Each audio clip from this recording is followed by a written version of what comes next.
شامل کرتے ہیں انٹرنیشنل نیوز۔ یورپ میں شدید خشک سالی کے باعث ڈیموں کا پانی خشک ہونے لگا۔ برسوں پہلے پانی میں ڈوبنے والے علاقے منظر عام پر آنے لگے۔ اسپین کے ایک ڈیم میں پانی کی سطح کم ہونے سے پورا گاؤں ابھر کر سامنے آ گیا، جو کئی سال پہلے ڈیم کے پانی میں ڈوب چکا تھا۔ قدیم گاؤں کے کھنڈرات سیاحوں کی توجہ کا مرکز بن گئے۔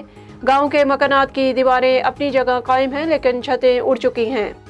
جنوب مغربی امریکہ میں ہیٹ ویو کی پیش گوئی کی گئی ہے۔ غیر ملکی خبر رساں ادارے کے مطابق ہیٹ ویو کے پیش نظر کیلیفورنیا میں الیکٹرک گاڑیوں کو چارج کرنے سے منع کر دیا گیا، جبکہ کیلیفورنیا نے کچھ روز پہلے ہی پیٹرول پر چلنے والی گاڑیاں بند کرنے کا اعلان کیا تھا۔ دوسری جانب امریکن پبلک پاور ایسوسی ایشن کا کہنا ہے کہ صارفین شام 4 بجے سے رات 9 بجے تک بجلی کا استعمال کم کر دیں، کیونکہ بجلی کی طلب کے باعث سسٹم پر دباؤ زیادہ ہے۔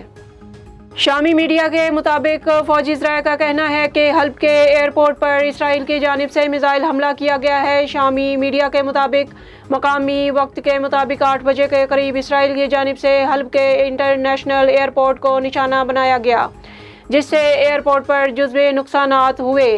تاہم حملے کے نتیجے میں ہلاکتوں کے حوالے سے کوئی وضاحت نہیں کی گئی ہے۔